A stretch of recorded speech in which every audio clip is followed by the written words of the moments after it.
Let's go.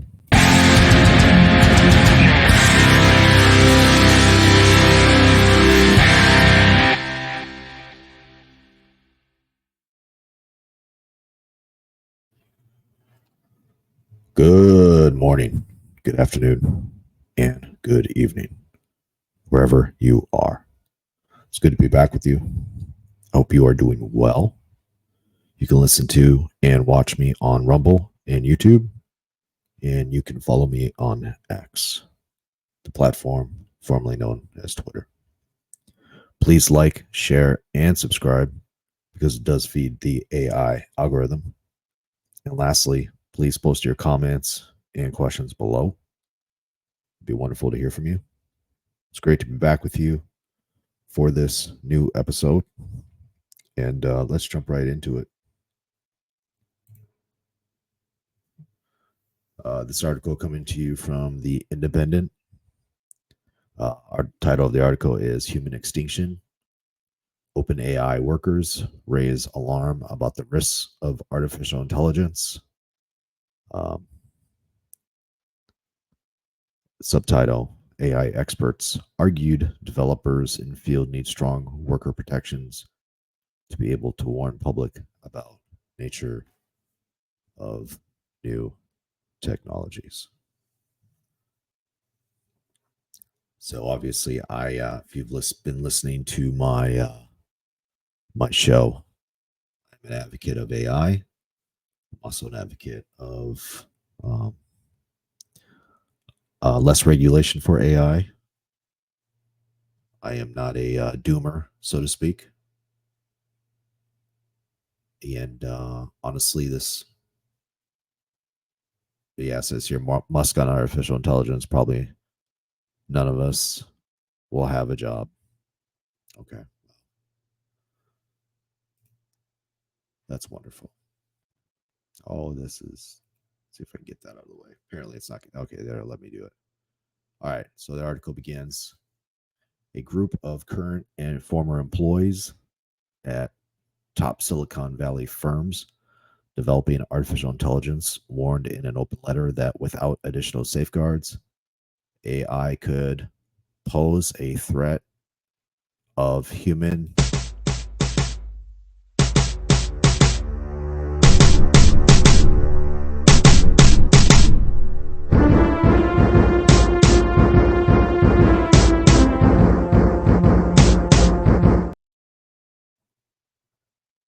human extinction.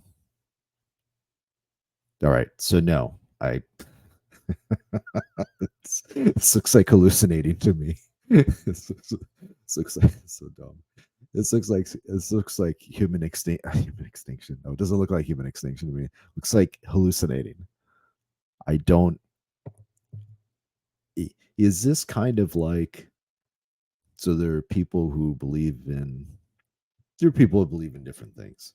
I tend to be sympathetic towards people's supernatural beliefs, and I don't personally. I don't know if it's true or not.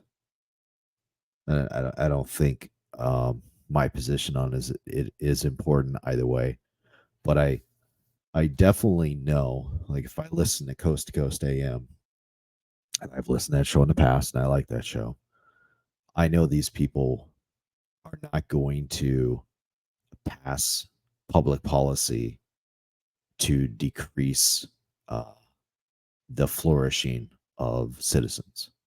Right? To me, this is these ultimately this leads towards some sort of government regulation. That's where this always goes, and that could constrict our ability to have nice things. For example, with nuclear energy, it's really difficult for a company to build uh, uh, power plants because nuclear energy power plants because of regulation, because people are scared of it. And that's because for the last few decades, media, movies, activists A lot of people who don't understand the energy got freaked out by Chernobyl and other places. Okay, those were definitely not good things. They were bad, but considering, and I believe it was in a previous in a previous episode, there are 93 facilities in the United States, down from 112, and we need a lot more than just 93. But I was surprised there's still 93 open. But we haven't had any issues with those 93 ever. I if you know of this of a circumstance where we've had issues with nuclear energy with power plants or facilities, please post that in the comment section below.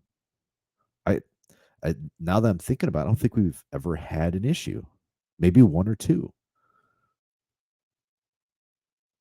And that's astonishing to me, considering how dangerous, like in the example of nuclear energy, is supposed to be. We've never had an issue here in the United States. I mean, there have been issues in other parts of the world, but not in the United States. Really? And I know I'm kind of going off on a little bit of a tangent away from this topic, but the United States Navy, um, there are a lot of ships and boats. What I mean by submarines that have nuclear power. They're powered by nuclear energy. Small modular nuclear facilities, and I don't think the Navy's ever had an issue with those things. So it's astonishing to me we still don't have that energy. I mean, we've proven the model over and over and over again, but yet people are still freaked out about it. And I think that just comes down to education. Well, business model is, if you're an activist, you have a business model, you need to keep people scared. That's your business model. And and and we need that energy. If you really believe that there is something going on with the planet right now, we need more energy. That's what we need. And and so back to AI, I've never heard of an instance where AI posed a threat. Not one. And they're going straight to plaid, if you understand that movie reference, with human extinction. It's crazy. It's lunacy, I tell you. So let's continue on with the article here. The letter signed by 13, mostly former employees of firms like OpenAI, Anthropic, and Google's DeepMind argues top AI researchers need more protections to air criticisms of new developments and seek input from the public and policymakers over the direction of AI innovation. Okay, I'm not sure where that's coming from, but okay. Uh, you should, well, you should certainly have a pathway to make legitimate criticisms of your workplace in general. I mean, so you should be doing this anyways. And I guess my question would be, aren't there already systems in place where employees would be allowed to do this? I guess that's my question.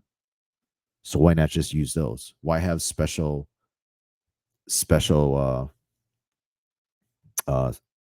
why are AI researchers special versus other types of employees? I guess I don't see the difference in risk because I haven't gone plaid. I don't see AI as a human extinction possibility. I mean, deep AI can't even get Angelina Jolie's eye correctly.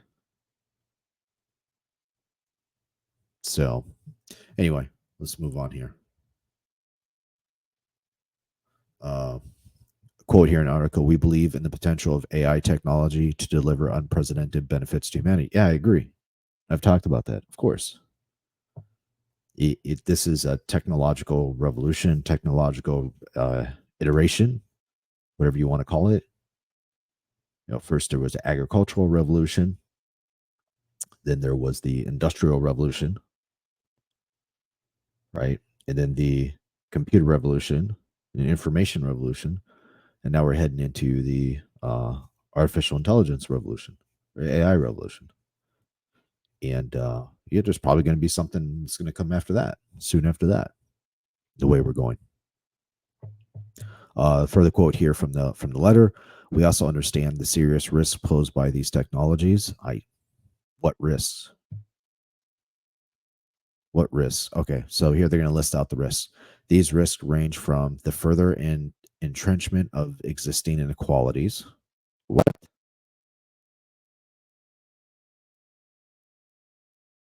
But I'm going to get back to that. I'm going to come back to that. Don't you worry. I'm going to come back to that. To manipulation and misinformation. Okay, how is it going to be different from how it is already? There's misinformation all over the place. I mean, no matter what you watch or what you read, there's misinformation. There's probably misinformation in this article I'm reading right now. There's probably a high likelihood there's misinformation in this article I'm reading right now, and all the other articles I've read on my previous episodes. So what's different? Well, for one thing, I'm being honest with you, and I'm telling you that. Take this stuff with a grain of salt. Now, could it could it enhance or create more information? I guess. I don't know how you would measure that. I don't know how much misinformation you would measure now currently. But let's continue here. To the loss of control of autonomous AI systems, potentially resulting in human extinction.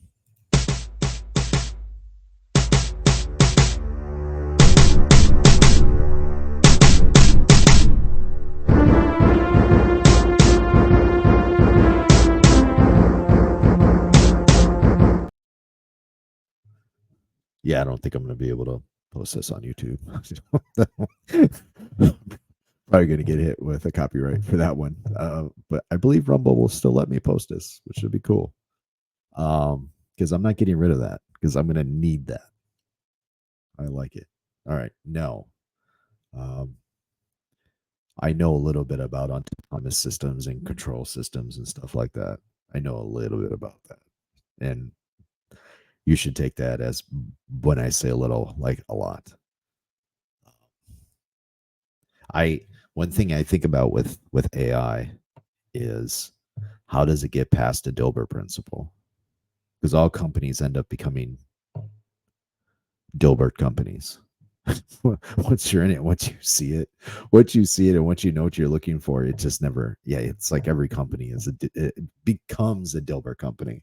They don't start off like that, but companies get so large and complex, and different people have different ideas about how things are supposed to be run. And if you've read enough Dilbert article or Dilbert comics, or you've read the Dilbert principle itself, or any of those other books, yeah, the question you should ask yourself is, AI just going to end up like everything else? Yeah, probably. It's probably just going to end up like everything else. The AI concern really is in weapons. That's the concern. For example, China's flame throwing dog. That's kind of scary. Putting AI uh, in embedding that into weapons. Yeah, that's a concern. But the governments aren't going to do anything about that. They're just going to take advantage of AI inside their weapon systems. That's not going to change. There's nothing you can do about it. At least in other countries. Maybe here in the United States you could. But then would you want to do that? Right? It's kind of like an arms race. They have nuclear weapons. We have nuclear weapons. It becomes a deterrent. So anyway, article continues here. The letter argues that the companies developing powerful AI technologies, including artificial general intelligence, which is not a thing, a theorized AI system that's as smart or smarter than human intelligence.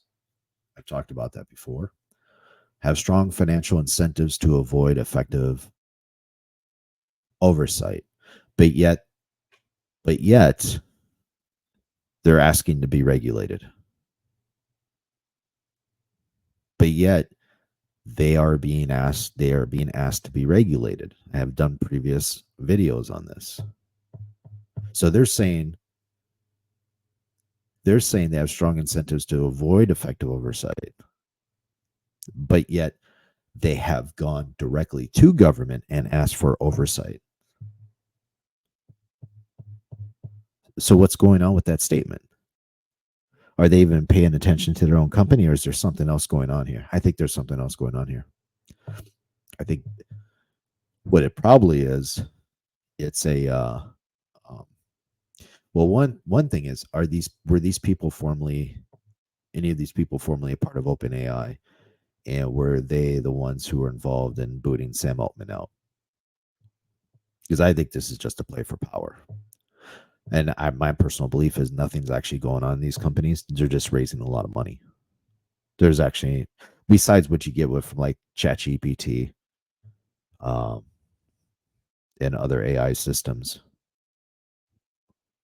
which really aren't, I mean, they're impressive that the fact that you can interact with them, but beyond that, they don't really have any function. But these companies get a lot of money and they're raising a lot of money, and there's a lot of money at stake. I think the real action is who controls the company. They're the ones who make the money. And then when they go to the government to ask for regulation, they are monopolizing the market. They're cornering the market, right? They're creating an advantage. They're using the government to create an advantage over smaller businesses. And then it's more difficult for smaller businesses to compete. I think that's really what's going on here. And this is just a side. Not the real thing that's going on. But let's continue here.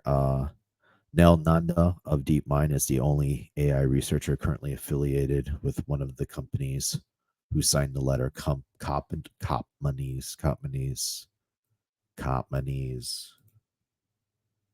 This person at companies. Spell check. It's a good thing. Spell check. Article continues with the quote: "This was not because I currently have anything I want to warn about at my current or former employers, or specific critiques of their attitudes towards whistleblowers," he wrote on X. Okay, but I believe AGI will be incredibly consequential, and I will miss out on all of that money. I know that he doesn't say that. I inserted that there, obviously, as all labs acknowledge could pose an existential threat. Any lab seeking to make AGI must prove itself worthy of public trust, and employees having a robust and protected right to whistleblow is a key first step. I don't know what they're going to whistleblow about. What exactly are they whistleblowing about?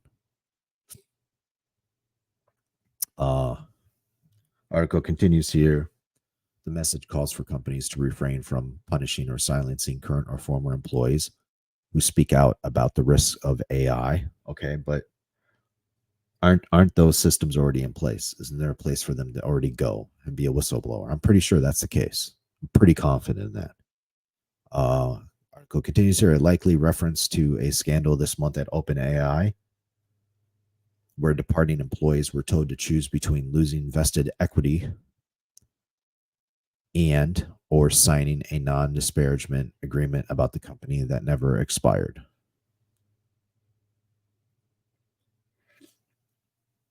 Yeah, I think that's unreasonable. Non-disparagement agreement. Yeah, that doesn't make any sense. That's an American pastime to complain about your former employer. They don't want to take that away. I do agree with them on this one, and that AI is going to make things a lot better. Although apparently it's going to end the world. OpenAI later lifted the requirement, saying it doesn't reflect our values or the company we want to be. Yeah,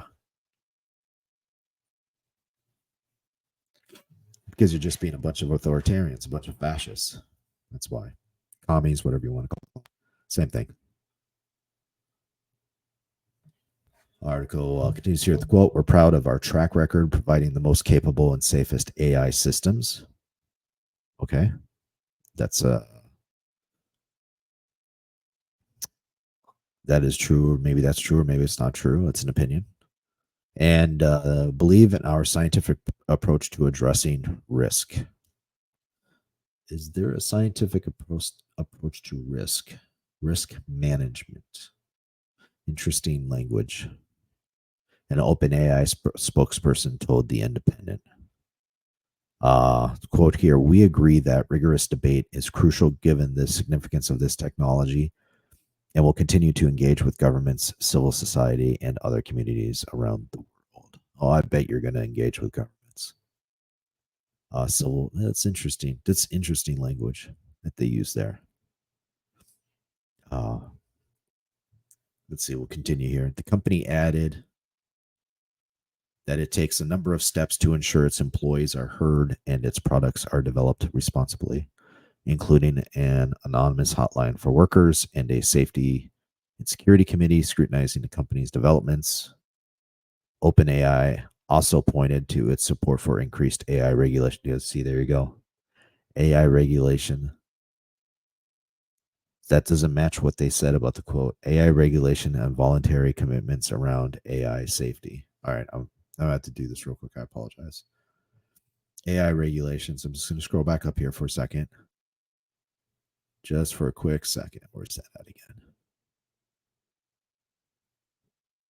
Let's see here. Strong incentives to avoid effective oversight.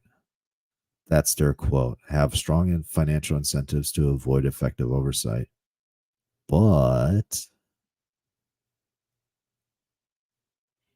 see here.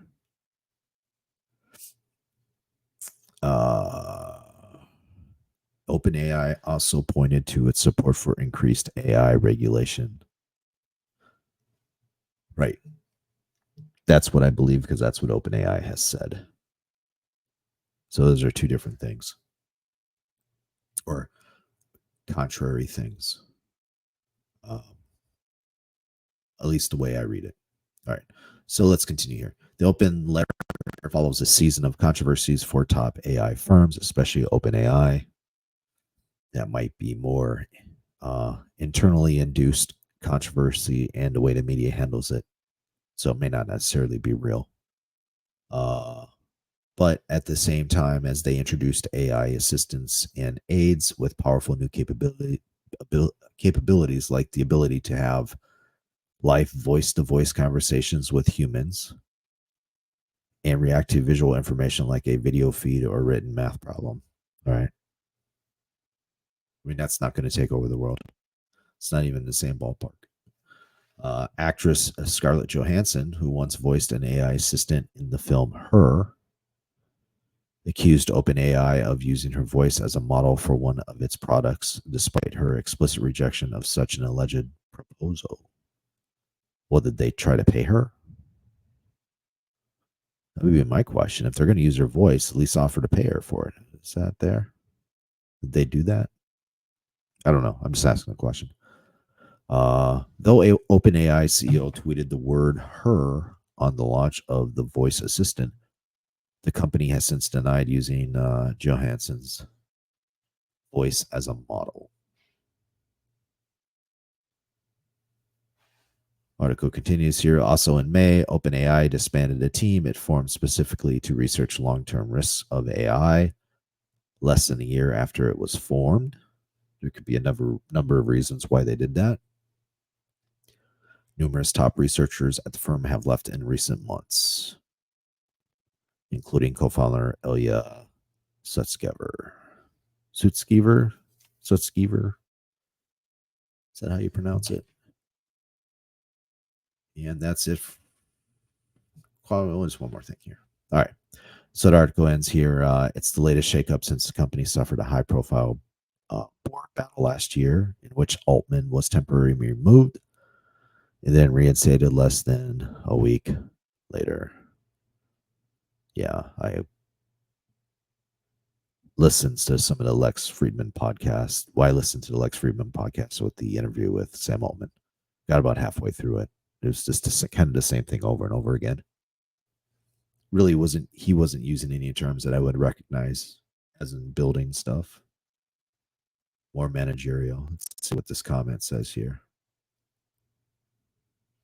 Let's see, from Redacted. This person says once somebody sends out robot soldiers, it's inevitable that the robot police will follow. Okay. But that's going to cost a lot of money. After that, I think everyone has seen the Terminator by now. What we'll get won't be nearly as pleasant. Oh yeah, we won't.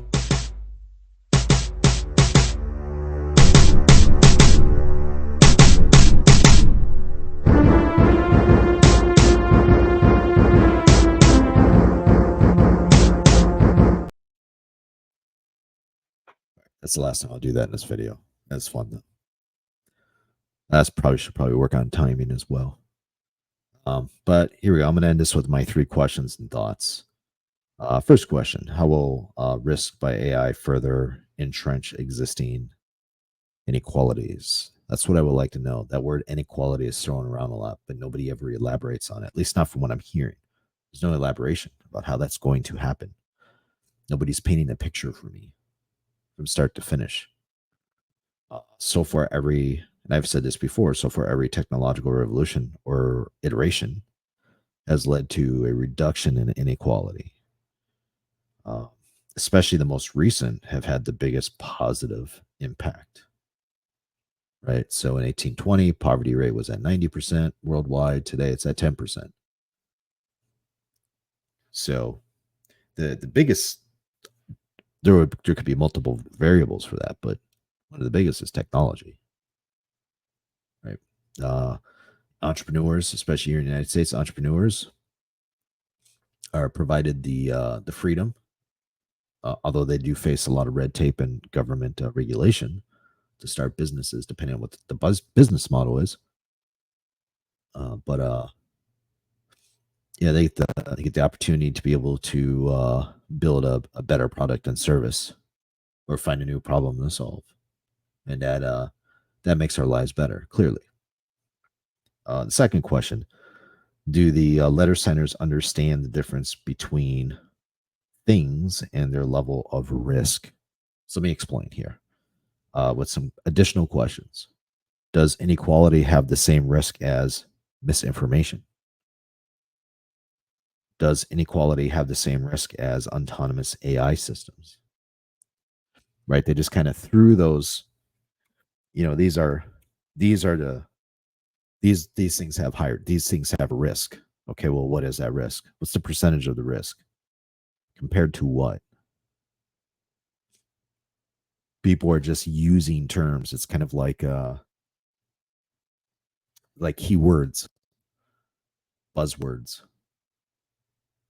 That's all I'm hearing. Keywords and buzzwords. That's it. I'm not hearing any context or depth to the terms or to what they're trying to say. Question 3: where are the examples of legitimate risk of artificial intelligence? So far, I haven't seen any. I've seen none. The current state of what I'm seeing, like ChatGPT or Grok or anything like that, I mean, that's a long ways away from Terminator. That's a long ways away from it. I mean, if you have Terminator, anybody not wearing 2 million sunblock is gonna have a real bad day. Get it? yeah. See, I mean,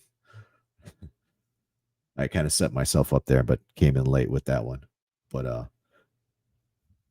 yeah, I mean, that's a long ways away from Terminator. And so far, it's just been nothing but, familiar with the term boomer. Well, this is the term doomer. It's been doomer chatter. People raising the temperature when the temperature doesn't need to be raised. If you're going to raise the temperature on weapons, but they're not going to do that. I haven't seen anything like that, except for maybe here. But anyway, that's all I got on this topic. Please like, share, and subscribe, because it does feed the AI algorithm. Please post your comment below. I'd love to hear from you. Thank you for all of the I have new followers. Thank you to those people who have followed me. Thank you to the likes. I appreciate it. Thank you to the views. I've been seeing a lot more views lately, so I appreciate that. And thank you for the comments. If I haven't said that already, to those of you who have commented, I appreciate it. And that's all I got for today. You have a great one, and I will see you in the next episode. Bye for now.